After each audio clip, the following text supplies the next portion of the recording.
So, Christopher Robin, Disney's other attempt at bringing more of their animated properties into live action. Now, on one level, this is, it's approached very, very somberly. It's Christopher Robin, finally growing up and saying goodbye to all the members of the Hundred Acre Woods of Pooh and Tigger and Eeyore and all that. And he goes off to boarding school, and he goes off to war and goes off to get a job and start a family and settle down. And let's back up here. He gets into a war. Yes, you will get to see a war montage where he's running through the fields with explosions going off and guns firing, while his family is back home worried sick about him. In a Winnie the Pooh movie. So Christopher Robin comes back home and he takes a job and he's trying to make it work for his family, but the company's he's too invested in his work and his company's struggling. He doesn't know what to do, and his family wants him to be there, but he can't because he's constantly working and he doesn't know what to do. And so maybe Winnie the Pooh can come to help. And it turns out that he comes at just the right time. Because Winnie the Pooh decides to come into Christopher Robin's world to seek him out, because he's lost all his friends. He doesn't know where they are, and it's because they need Christopher Robin. I mean, for some reason they've got along fine for like 30, 40 odd years apparently. But now they really need Christopher Robin because they think they're being terrified by the Heffalumps again. So a lot of Winnie the Pooh lore here. So they bring him back, and then Christopher Robin starts to learn to have fun again, to be a child again, to get that imagination back, because they established fairly on that he's a bit of a fuddy-duddy daddy. Why did I say fuddy-duddy? Well, cat's out of the bag. Everyone knows that I'm a dad making terrible jokes like that. So where were we? I'm all over the place here. Okay, so here's the thing. It starts off very, very somber. They make it take place in in London, and London's very dreary and smoky, and and his life is kind of sad because he can't smile. He doesn't have any of that vigor back in him that his wife wants so desperately to come out. But once he gets back to the Hundred Acre Wood, when he reunites with the likes of Pooh and Eeyore and Piglet and everyone who's there, he gets back into the adventure of it. He gets back into having fun, and that's where I think the film really does find its strive. I mean, where the film hits its stride is in finding the Winnie the Pooh characters, because honestly, I've seen a huge chunk of all these Winnie the Pooh movies and direct-to-video movies and specials like that. And they mostly hold up just because of the characters alone. There's been some kind of bad stories that they've been in, but the characters are what do it for me. I mean, Pooh is great because of his kind of innocent logic and trying to decipher stuff. But that great line they had in the trailer there, everyone says nothing is impossible, but I do nothing almost every day. It's great lines like that. And then Eeyore is so much fun because it's such a sad sack, and he thinks he's being kidnapped, that nobody notices him. Also, I haven't tracked it very much, but apparently Eeyore in here is voiced by Brad Garrett, and I think he might have voiced Eeyore before, but he's always been kind of voiced by Peter Cushing. Not Peter Cushing. Oh god, Peter Cullen, who's done the voice of Optimus Prime. So I guess Peter Cullen's getting up there. So it's time for Brad Garrett to give it a whirl, which he does a great job. All the voices really do fit here. Save for maybe Rabbit, sounds a little bit off there. But Winnie the Pooh, of course, is sounding great because it's Jim Cummings, and Jim Cummings has been doing Winnie the Pooh forever, so he's not going to stop that anytime soon. Hey there, Sleepy Savitar. Welcome to our review of Christopher Robin. We're reviewing Winnie the Pooh because fuck yeah, it's Winnie the Pooh. So somebody once said to me, why the hell do you care about Winnie the Pooh? Because I think it's dude, have you read Winnie the Pooh? It's surprisingly smart for a kid's film. And now they're thinking, oh, you're totally a dad because you're defending Winnie the Pooh. Of course I am.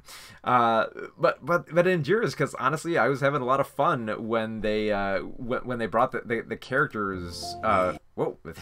When they were bringing the characters of Winnie the Pooh back into the fold, and it stopped being this kind of somber tree of life type of drama.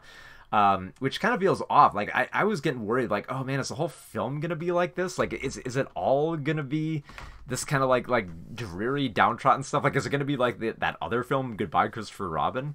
But no, it actually gets into its stride, Winnie the Pooh is fucking awesome. That's why hell yeah it is. I'm not even kidding. I think I have an example of oh god, let's see if I can turn this shit. Yeah, I have an example of the best and worst of Pooh here. For an example, you got The Many Adventures of Winnie the Pooh. Classic. Absolute classic. Perfectly animated. Does a really good job replicating the stories, too. And then you have lesser stuff like A Very Winnie the Pooh Christmas. And actually a Happy New Year, too. There's two specials on there.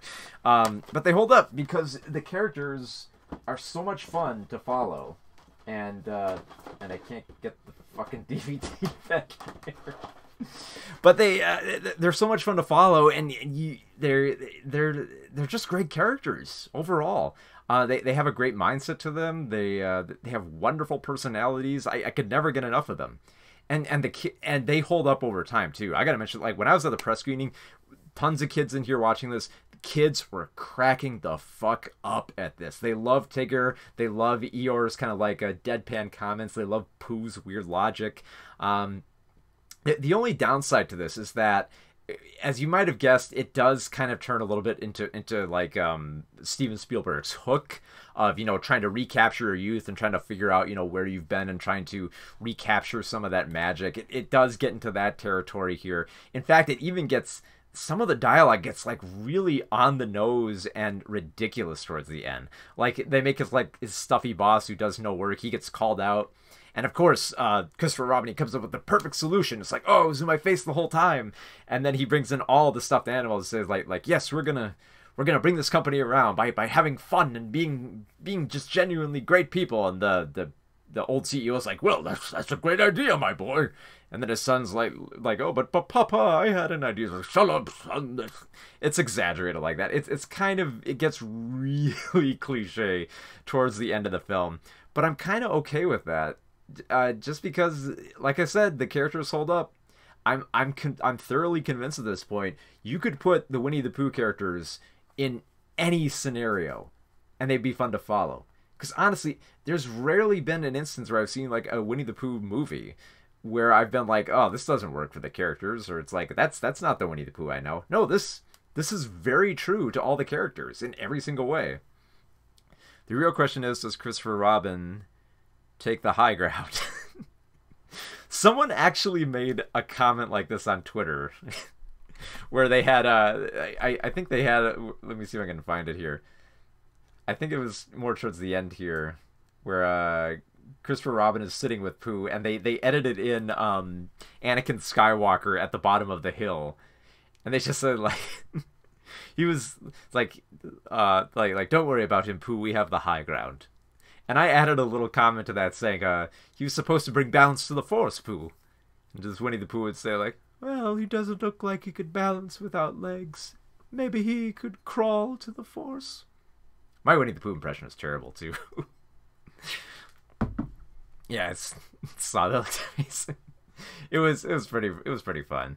That's and to the film's credit, I will give it this though, where a lot of you've probably seen a lot of these other like live action films, like stuff like the Smurfs, where it's like, oh, the cartoon characters come into our world, and they usually end up being real cringeworthy. Like especially Smurfs 2 is probably one of the worst examples of this I've ever seen. Like that was my fear, like that Pooh and his friends were gonna come into the real world and they were just gonna have hijinks. Too many hijinks. They have a few. But they feel like they fit. Like there's like in a lesser film, there would be a subplot of like someone trying to kidnap Pooh and dissecting him and trying to figure out, oh, what's the logic of his fantasy body and all that stuff. Which again, you might get some laughs from that, but that doesn't feel like it would really fit with Winnie the Pooh here. And the good news is that they don't have too many hijinks in the world. They get some slapstick here. I do like when they team up with the kid, and the kid gets pretty accustomed to them pretty quick. I mean, look at them.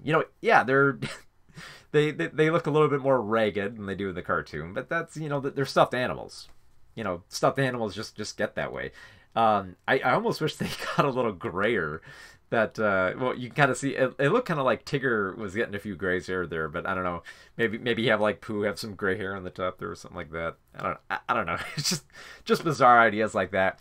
I guess what I'm saying is, you could do anything to these characters and they would still hold up as long as they got that personality and charm to them. So I'm kind of battling here. You know, it's really weird how it tries to balance the somberness with the happiness here and the goofiness of it too.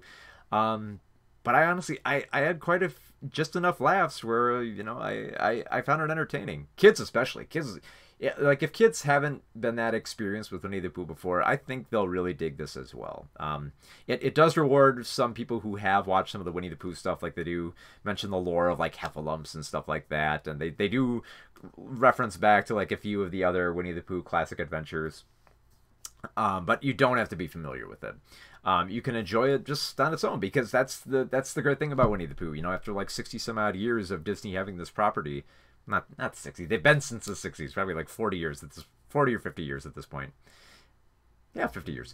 Yeah, so at around like 50 years, the characters still hold up. Kids still like them. They're just great personalities and they're brilliantly written. So as long as you can do that, you could totally make Steven Spielberg's Hook with them, which this pretty much is at several points. Although there aren't as many memorable lines in that aspect. Although I think I've heard a few kids quoting Eeyore as they left the theater. So I think it might. It remains to be seen, but it might have some quotability over time for kids who grew up with this film. So kind of looking forward to that. So 3 out of 5. It's decent family entertainment. Decent family entertainment.